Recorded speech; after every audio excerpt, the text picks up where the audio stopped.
Yeah. Um, but yeah, so 10 or 20 levels into KOTOR, I believe it's called. Um, is about where I was No, too. KOTOR are the like RPGs that everybody enjoyed that were like Okay, so single it's player game. KOTOR then. Yeah, Swoter. That's Okay, that's the MMO.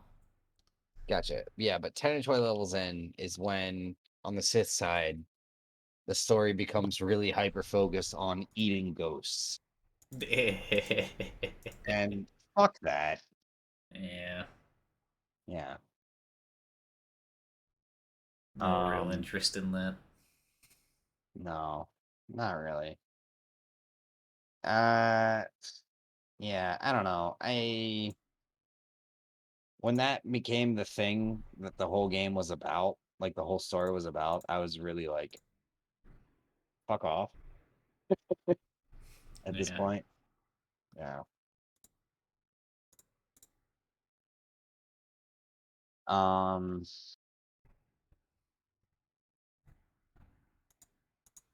but yeah, in general, like idea wise, before and after that, it's kind of fine, really.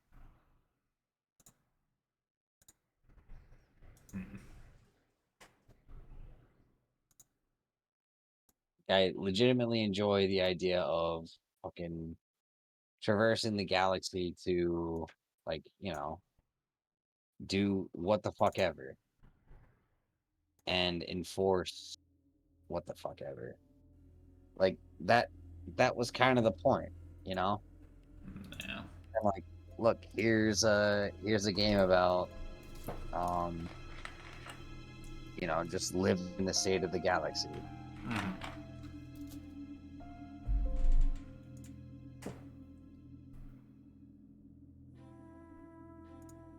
Yeah.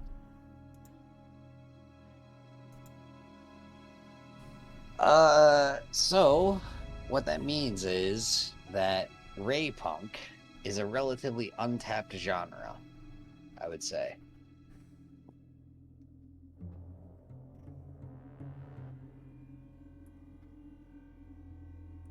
Yeah, like you could, I don't know, you could make a case for uh, Mass Effect being Raypunk, like, Nah. but I don't know. Nah, Mass Effect is very strict sci-fi. Like the elements that would constitute it being Raypunk are too over-explained. Like it's too grounded. I think that that's kind of a key thing. And you tell me if you disagree with this. Like, because I would have called this 70s sci-fi in general without the term Raypunk being clearly elucidated. But like, I would say a distinguishing factor is that the what you said earlier, an element of mysticism has to exist. And in Mass Effect, over a very short period of time, the mysticism is diffused. Well, fair enough. Because yeah, really, Mass Effect is a game about hyper advanced robots killing all organic life and taking whatever they've developed in order to assimilate into themselves to make themselves better over time.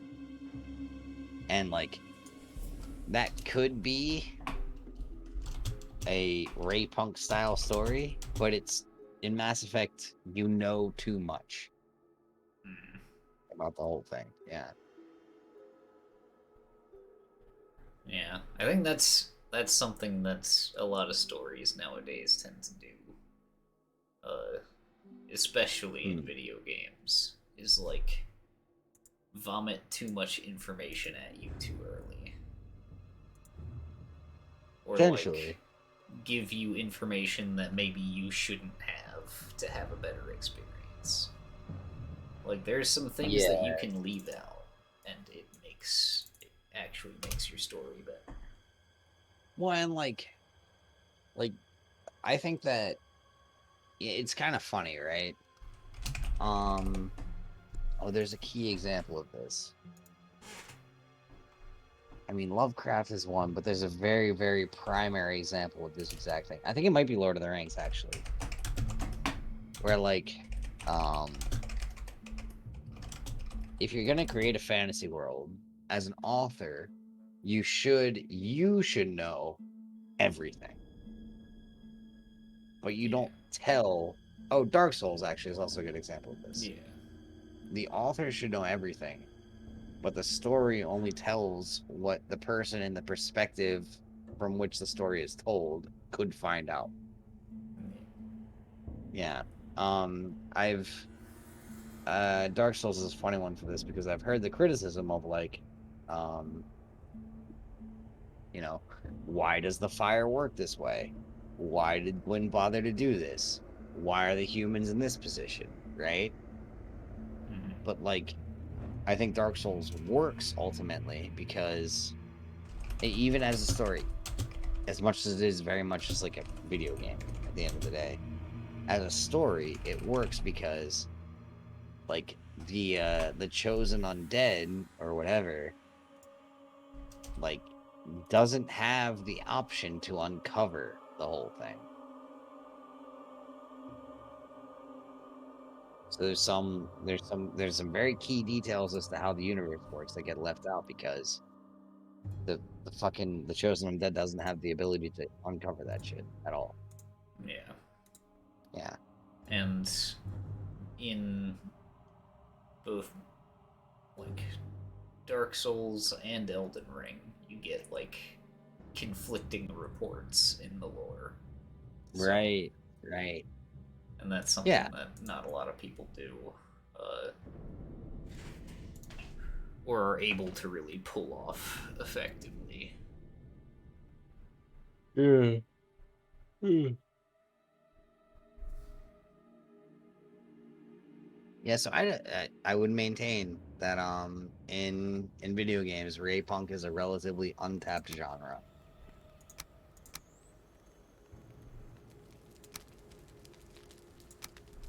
Though I say that, there's a reasonable argument to be made to say that Warhammer 40K is Raypunk, based on the definition that we talked about.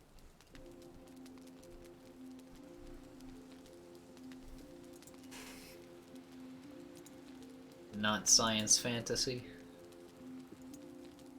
Ooh, right. Okay, hang on. I now need to think. No, it's science fantasy. Yeah. Okay. there, there's kind of too much of an omnipresent magical element that is kind of understood as a magical element that makes it science fantasy. Mhm.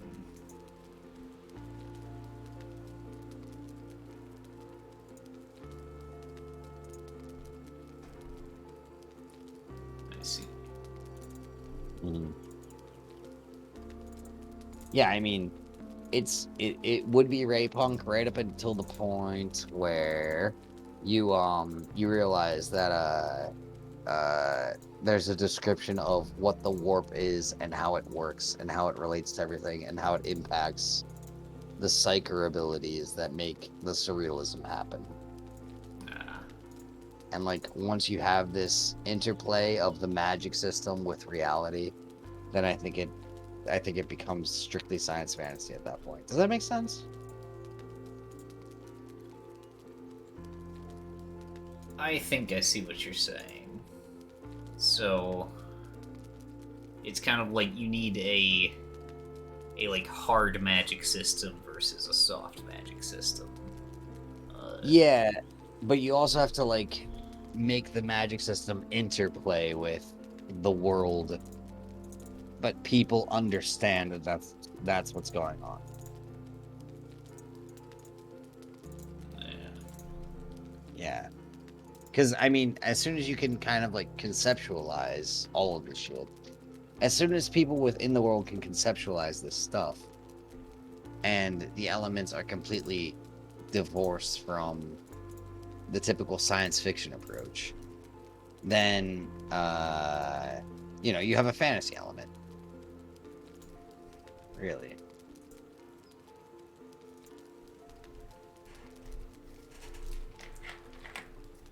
Yeah. Yeah. As opposed to surrealism.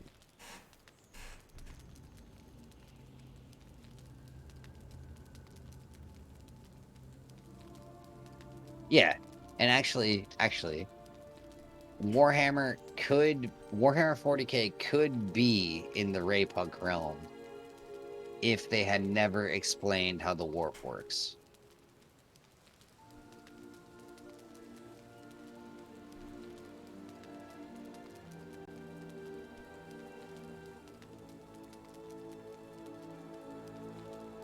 Which that's a bit weird, actually, right? Like, imagine you and okay, in that same sense, then Dune can't be Raypunk either.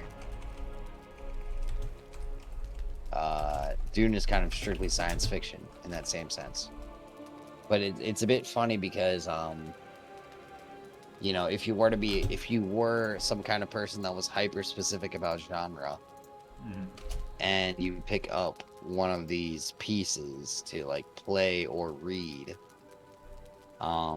you wouldn't be certain what the genre was until partway through the story. That's kind of weird.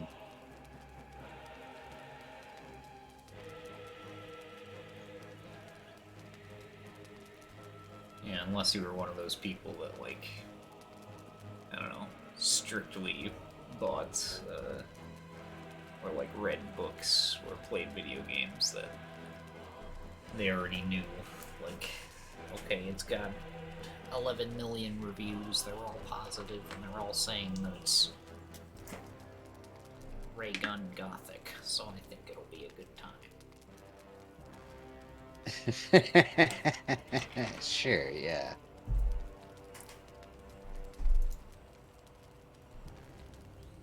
But we don't talk to those people. I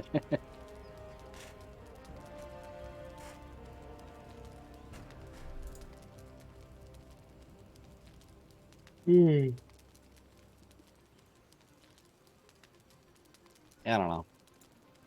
Do I want to see further exploration in the genre? I mean, yes. In general, I don't know if you feel the same way, but in general, like, not even knowing much about the stories, there is a certain significant seduction of the average 70s sci-fi novel cover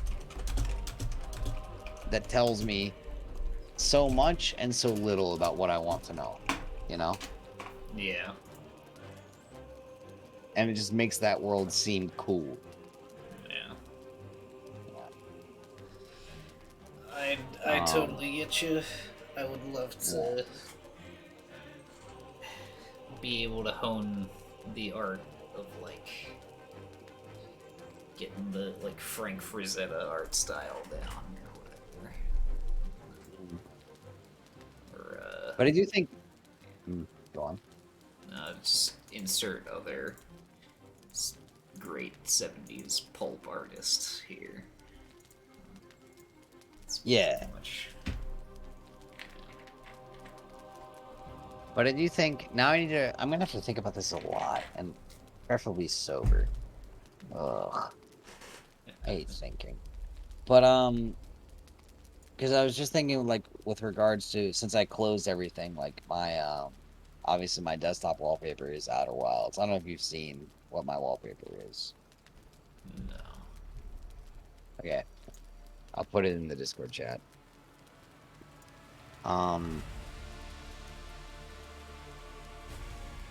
The funny thing is,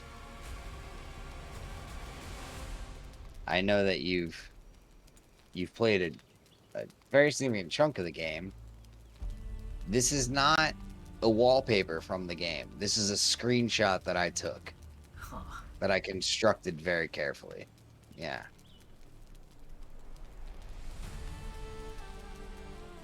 So, Interesting. yeah.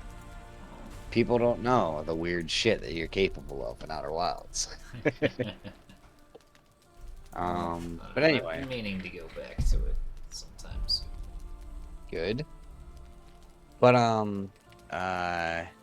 no, just looking at it was making me think about this whole idea of like how things are explained can transition them out of surrealism into the realm of sci-fi, because there's an explanation that's potentially just fictional science for some things. And so yeah, I'm less attached to the idea of strict surrealism. And I'm thinking more that it's less about a storytelling genre and more about a aesthetic.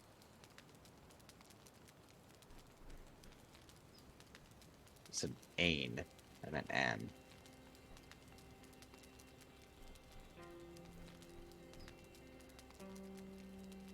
So yeah, but I have to think about that. Fair enough. Yeah, but it's still untapped in sci-fi games. Period. Especially Yeah. like in mainstream sci-fi games. Uh, Ratchet Indie and game. Clank. Ratchet and Clank, you could consider Raypunk, I'd say. Hmm. Hmm. Hmm. I'm leaning towards I disagree, but I'm not certain. I don't know. I feel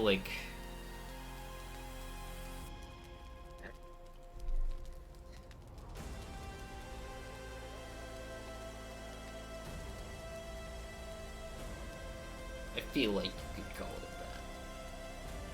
Potentially, you might be right. But my instinct is that like from what I remember, from what comes to mind when I think Ratchet and Clank, especially when I think the first game, um, it seems like a pure sci-fi experience to me. But I would really have to like delve into thinking about it. I think once Well, you I mean, get, I think it became more Raypunk over time once you get into the PS3 games and shit, which I haven't played more than I think one of. I think I played Tools of Destruction. okay, yeah, that makes But sense. I didn't. I only played the demo for the time one. That one seemed a little iffy to me. That was their foray into what seemed to be some mystical, like, Shit they shouldn't touch. yeah, ancient alien nonsense. Uh, but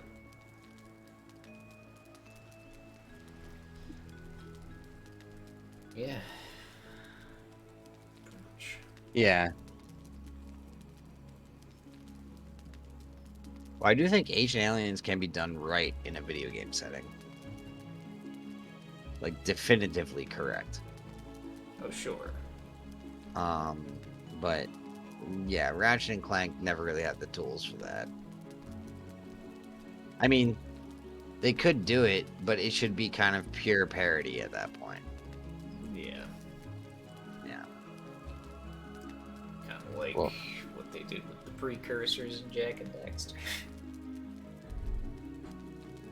yeah, basically.